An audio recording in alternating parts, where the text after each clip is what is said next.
மே 19 முள்ளிவாய்க்கால் இனப்படுகொலை நடந்து 15 ஆண்டுகள் ஆகிறது. ஆனால் நம்முடைய நினைவுகளை விட்டு அகல மறுக்கிற தெற்காசிய நாடுகளில் நடந்த மிகப்பெரிய படுகொலை. இந்திய இராணுவ உதவியோடு, சீன இராணுவ உதவியோடு சிங்கள இராணுவம் ஒரு விடுதலை போராட்டத்தினுடைய ஆயுத போராட்டத்தை முடிவுக்கு கொண்டு வந்த நாள்.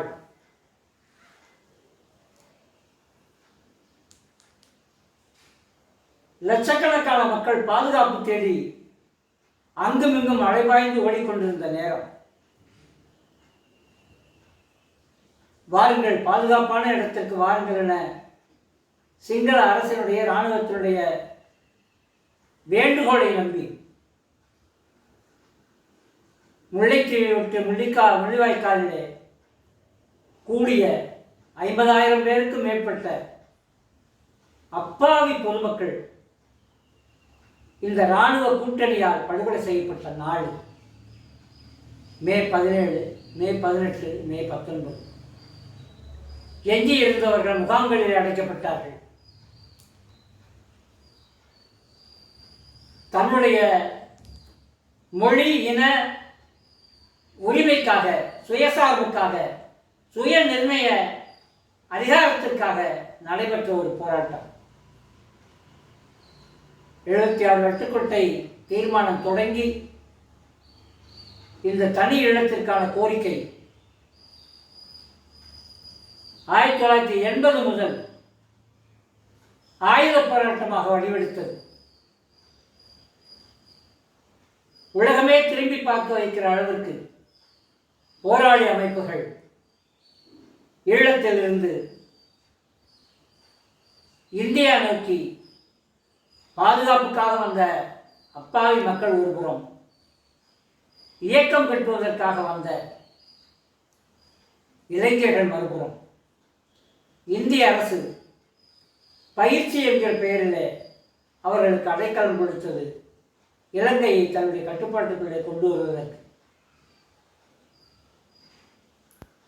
அமைதிப்படை என்கிற பெயரிலே இராணுவத்தை அங்கே அனுப்பி வைத்தது. அனைத்து ஒடுக்குமுறைகளையும் இராணுவ அடக்குமுறைகளையும் எதிர்கொண்ட போராளி அமைப்புகள் இந்திய அரசினுடைய உளவுத்துறையினுடைய தூண்டுதலின் பெயரால் தங்களுக்குள்ளேயே மோதலை கண்டு பல்வேறு அமைப்புகள் அழித்தொழிக்கப்பட்டன. இறுதியாக எஞ்சிய விடுதலை புலிகள் முப்படைகளை வழிநடத்தக்கூடிய ஆற்றல் பெற்றவர்களாக கடலிலும் வானிலும் தரையிலும் என அவர்கள் எதிர்கொண்ட அந்த இராணுவ யுத்தம் இருக்கிறது. அது மிகப்பெரிய வரலாற்று சான்று. ஒரு சுய அரசாங்கத்தை யாழ்ப்பாணத்தை மையமாக கொண்டு அவர்கள் நடத்தினார்கள். காவல்துறை, நீதிமன்றம், பாடசாலைகள் என மருத்துவமனைகள் என அவர்கள் ஒரு சுய நிர்வாகத்தை நடத்தி கொண்டிருந்தார்கள். அவைகள் அனைத்தும் இன்றைக்கு வரலாறாக நம் முன்னே நின்று கொண்டிருக்கிறது. இந்த நாளிலே ஈழத்திலே, தமிழ்நாட்டிலே, புலம்பெயர் நாடுகளிலே இந்த முள்ளிவாய்க்கால் இனப்படுகொலை நினைவு கூறப்பட்டு கொண்டு வருகிறது. இந்த இனப்படுகொலையின் வாயிலாக நாம் கோருவது வேறொன்றுமில்லை. இனப்படுகொலை செய்த இலங்கை அரசு தண்டிக்கப்பட வேண்டும். தமிழகத்திற்கான கோரிக்கை என்பது பொருத்தமற்றதோ இயற்கைக்கு புறம்பானதோ அல்ல.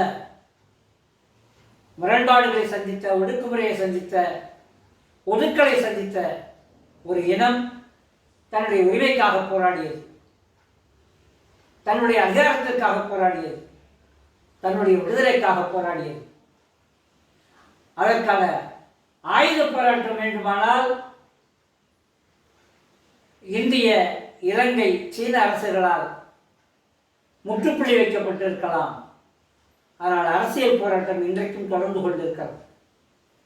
புலம்பெயர் நாடுகளில் வாழக்கூடிய ஈழத்தமிழர்கள், இலங்கை மண்ணிலே வாழக்கூடிய ஈழத்தமிழர்கள், இந்திய ஒன்றியத்திலே வாழக்கூடிய தமிழர்கள் எல்லோரும் கேட்கக்கூடிய ஒரே கோரிக்கை தமிழீழம் என்பது ஈழ மக்களுடைய தாகம். அதற்கான பொது வாக்கெடுப்பு என்பது ஐநா மன்றத்தால் நடத்தப்பட வேண்டும். ஈழத்தமிழர்கள் எங்கெல்லாம் இருக்கிறார்களோ அவர்கள் வாக்களிக்கும் வகையிலே பொது வாக்கெடுப்பு நடத்தப்பட வேண்டும். அது தமிழீழத்திற்கான வாக்கெடுப்பாக இருக்க வேண்டும். அந்த ஒற்றை கோரிக்கையை புலம்பெயர் தமிழர்களும் ஈழத்தமிழர்களும் தமிழ்நாட்டிலே வாழக்கூடிய ஈழத்தமிழர்களும் முகாம்களிலே வாழக்கூடியவர்கள் அனைவருக்குமான ஒரு உரிமை குரலாக நாம் தமிழ்நாட்டு தமிழர்களும் அந்த கோரிக்கைக்கு வலு சேர்க்கிறோம். இந்திய அரசு இலங்கையிலே வாழக்கூடிய ஈழத்தமிழர்களை சிங்கள அரசு ஒடுக்குவதை வேடிக்கை பார்ப்பதோ துணை நிற்பதோ நிறுத்தப்பட வேண்டும் என்றால் தமிழ்நாட்டில் வாழக்கூடிய தமிழர்கள் ஒரு ஒன்றிணைந்த குரலாக ஈழத்தமிழர்களுக்காக குரல் எழுப்பியாக வேண்டும். ஆர்எஸ்எஸும் பாரதிய ஜனதாவும் தங்களுடைய இந்துத்துவ சனாதன அரசியலை இலங்கை ஈழத்தமிழர்கள் மத்தியிலும் பரப்ப தொடங்கி இருக்கிறார்கள். சிவசேனாவினுடைய கரங்கள், இந்து முன்னணியுடைய கரங்கள் ஈழத்தமிழர்கள் மத்தியிலே பரவலாக தொடங்கி இருக்கிறது. இது நிச்சயமாக அங்குள்ள தமிழர்களை, நிரந்தரமாக இஸ்லாமிய தமிழர்களையும் சைவ தமிழர்கள் என்று சொல்லிக் கொண்டிருக்கிற தமிழர்களையும் பிரிப்பதாக அங்கே போய் முடியும். மலையக தமிழர்கள் உள்ளிட்ட தமிழர்களுக்கு அங்கே ஒரு விடுதலை பிரதேசமாக, விடுதலை பூமியாக தமிழ் ஈழம் அமைந்தாக வேண்டும். அதற்கான பொது வாக்கெடுப்புக்கு நாம் குரல் கொடுக்க வேண்டும். அதற்காக தமிழ்நாட்டில் இருந்து நாம் குரல் எழுப்புகிற அதே நேரம் தமிழ் மொழியும் கல்வியும் பண்பாடும் வழிபாட்டு உரிமையும் அனைத்தும் இந்திய ஒன்றிய அரசில் அமர்ந்திருக்கிற பாரதிய ஜனதா பாசிச அரசால் பறிக்கப்பட்டு கொண்டு ஒடுக்கப்பட்டு இருக்கிறது. நாம் இதற்காக எழுப்புகிற குரல் கூட ஈழத்தமிழர்களுக்கு ஆதரவான குரலாக எழுப்புவதற்கு நாளை ஒரு வலுமிக்க குரலாக வருவதற்கு வாய்ப்பு இருக்கிறது. தமிழ்நாட்டு தமிழர்கள், ஈழத்தமிழர்கள், புலம்பெயர் தமிழர்கள் ஒரே குரலாக எழுப்ப வேண்டியது இருக்கிறது. தமிழீழத்திற்கான பொது வாக்கெடுப்பு நடத்தப்பட வேண்டும்.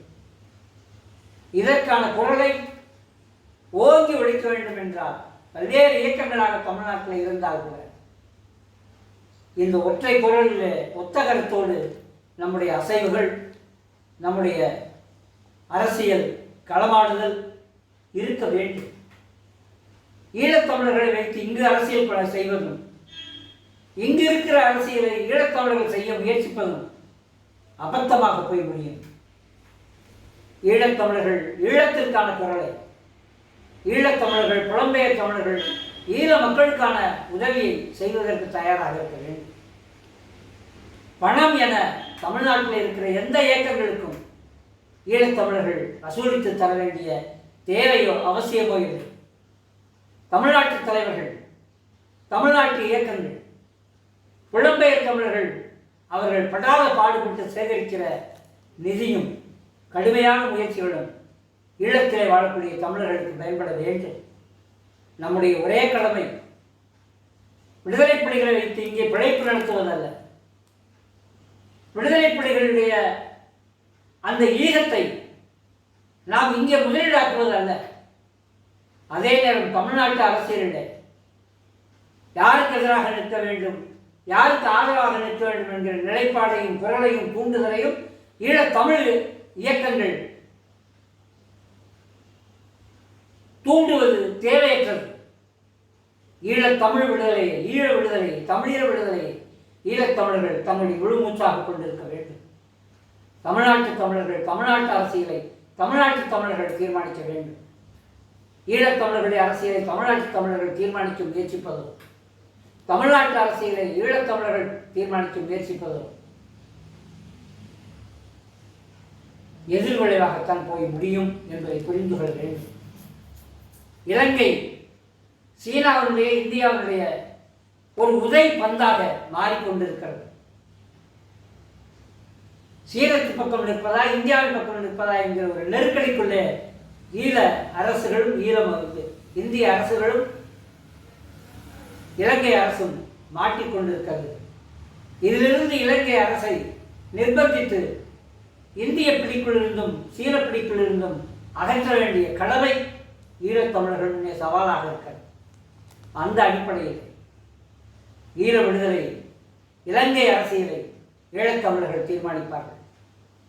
இந்திய அரசியலை தமிழ்நாட்டு விடுதலையை தமிழ்நாட்டு சுயநிலை உரிமையை தமிழ்நாட்டு தமிழர்கள் தீர்மானிப்பார்கள். இந்த சபதத்தை தான் இந்த புரிதலைத்தான் இந்த 15வது ஆண்டு முள்ளிவாய்க்கால் நமக்கு உணர்த்துகிறது. அருமை நண்பர்களே, நம்மை பொறுத்தளவு தமிழ்நாட்டிலே தமிழ் உணர்வும் நாம் பார்க்கும் இடத்திலெல்லாம் நம்முடைய மொழியினுடைய இருத்தல் இல்லாமல் போய் கொண்டிருக்கிறது.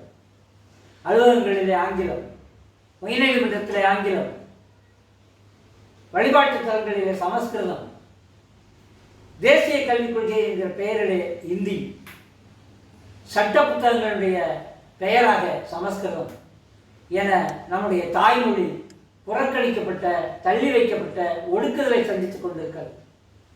தொடக்க கல்வி முதல் ஆராய்ச்சி கல்வி வரை அலுவலகங்களிலும் வழிபடுகிற இடங்களிலும் மற்றும் பல்வேறு இடங்களிலும் தமிழ் மொழி, எங்கும் தமிழ் எதிலும் தமிழ் என்கிற அந்த முழக்கத்தை செயல் முழக்கமாக மாற்ற வேண்டிய அவசியமும் சவாலும் தமிழ்நாட்டு தமிழர்கள் முன்னே நிற்கிறது.